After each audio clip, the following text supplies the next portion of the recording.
अखिया अखिया में देख जाने लोरवा तू चले जाइबो होते भोरवा तू चले जाइबो होते भोरवा दिलावा दिलावा पमारी के ठोरवा तू चले जाइबो होते भोरवा तू चले जाइबो होते भोरवा अखिया अखिया में देखे गोरी लोरवा तू चले जाइबो होते भोरवा तू चले जाइबो होते भोरवा। हो सके तो हमके माफ कर दिया पल्लवी, कैसे कि हम प्यार और फर्ज के बीच में फंस चुका बानी। पहले तो हम सिर्फ तोरा से प्यार करत रहनी, लेकिन अब तो तोहर पूजा करे के मन करता। अब हमके अपना प्यार पे नाज और गर्व हो रहा बा। जरूरी तो नहीं है कि सबके राधा वाला ही प्यार मिले। जा सनम हर जाई तू जाई हम भुलाई कि जाके ससुरारी में देता नी दुआ खुशी तू रही हो जाके पिया के अकवारी में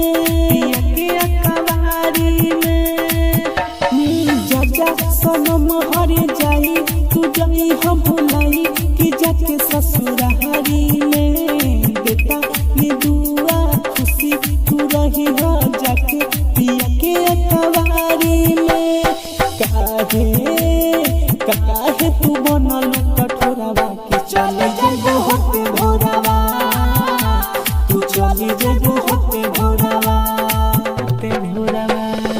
अखिया अखिया में देखे जाने लोरवा तू चले जाइबो होते भोरवा तू चले जाइबो होते भोरवा।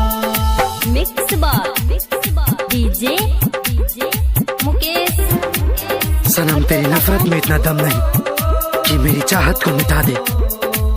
ये मोहब्बत है कोई खेल नहीं जो कल रो कर पाया था आज हंस कर भुला दे।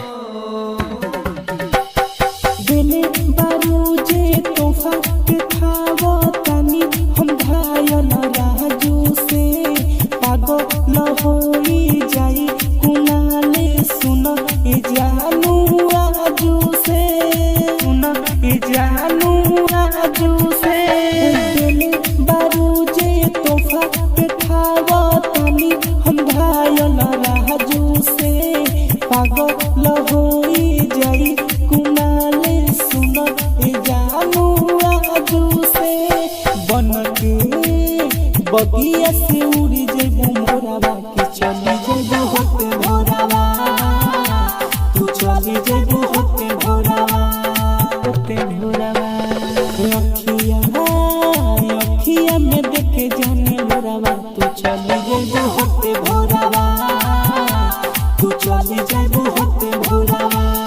माँ गंगा रिकॉर्डिंग स्टूडियो